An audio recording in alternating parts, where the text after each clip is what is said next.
that's always interesting when you look at jiu-jitsu for the people who don't really watch it, is that it's a little bit of a strength, but it's more about the finesse and the intricacies of like how to move and manipulate the body, right? A smaller man taking on David versus Goliath. You were able to do that, right? You did it before.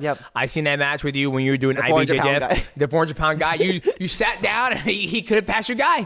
He could have passed your guard, right? And that would be impossible in any other sport for us to be on the same mat together. Like how? Yeah, the commission wouldn't allow it, right? I think the only time a commission would allow that was Japan back in the Pride and Dream days. The super shady time. Or maybe Ryzen.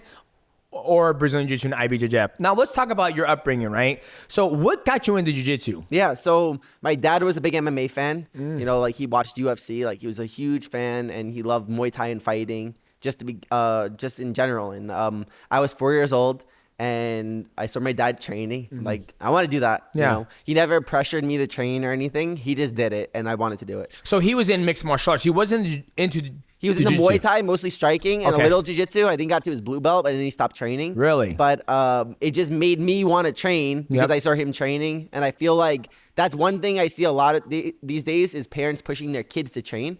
And I feel like when you push your kid to train, they don't want to train.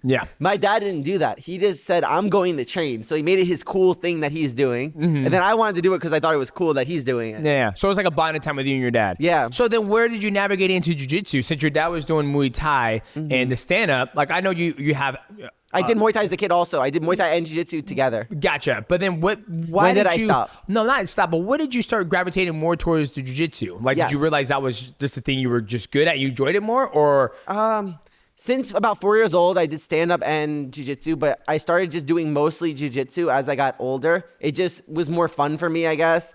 I loved Muay Thai always, but it just, I don't know, I just got obsessed with Jiu-Jitsu, like the puzzles of it. It just felt like, Muay Thai always just felt like a workout more. Jiu-Jitsu, like the problem solving, the puzzles. And I just had way more people to do Jiu-Jitsu with, you know? Gotcha. Because I even did wrestling younger too, but I lost people to train with, and then it just became, I only had Jiu-Jitsu people, so I was just doing Jiu-Jitsu. How'd you lose your wrestling people? When I got put in the adult class, gotcha. I was like 50, 60 pounds. Gotcha. And I used to love like single legs, double legs. All I did was wrestling like when I was a kid. Every match, the fight would start double leg, single leg. And then you go into the adult class and you try to shoot on them and they sprawl on you. And you're like, screw this. I'm not shooting ever again. And gotcha.